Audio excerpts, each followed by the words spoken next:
শুনেন, আপনার হচ্ছে তলপেটে ব্যথা করে। আপনার ২ বছর আপনার বিয়ে হয়েছে, কিন্তু আপনার একসাথে থাকার পরেও বাচ্চা আসতেছিল না।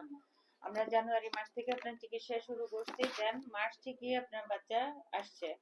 এখন মার্চে মাসিক হয়েছেন, এই বাচ্চা এখন আপনার তলপেটে ব্যথা করে, দিনের ভিতরে ৪-৫ বার ব্যথা করে। শুনেন, এই বাচ্চাটা আপনার খুবই জরুরি, হ্যাঁ। যেহেতু অনেক চেষ্টা করে বাচ্চা আসছে, আল্লাহ সাহায্য করছে আপনাকে, অনেক জরুরি। এবং আপনি হচ্ছে আপনি ঠিকভাবে চলবেন। মানে ভালো রাখার মালিক হচ্ছেন উপরওয়ালা, ঠিক আছে।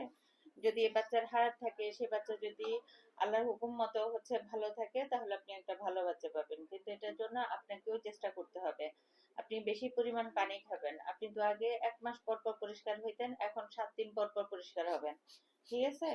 আর প্রচুর পরিমাণ পানি খাবেন। পানি জাতীয় খাবার বেশি করে খাবেন, যেমন শসা, তারপরে একটু বেলের শরবত করে খাবেন, একটু আনারের শরবত করে খাবেন, এগুলি হচ্ছে খাবেন আপনি, ঠিক আছে। কারণ পানি জাতীয় খাবারগুলি বেশি খাইলে, অথবা ডেইলি ২-১টা ফল খাবেন, এতে আপনার রক্তের ঘাটতিও পূরণ হবে। আপনার হচ্ছে বিভিন্ন ভিটামিন মিনারেল এগুলি ঘাটতিও পূরণ হবে। প্লাস হচ্ছে আপনার শরীরের ভিতরে পানি ঘাটতিটাও পূরণ হবে, ঠিক আছে। তো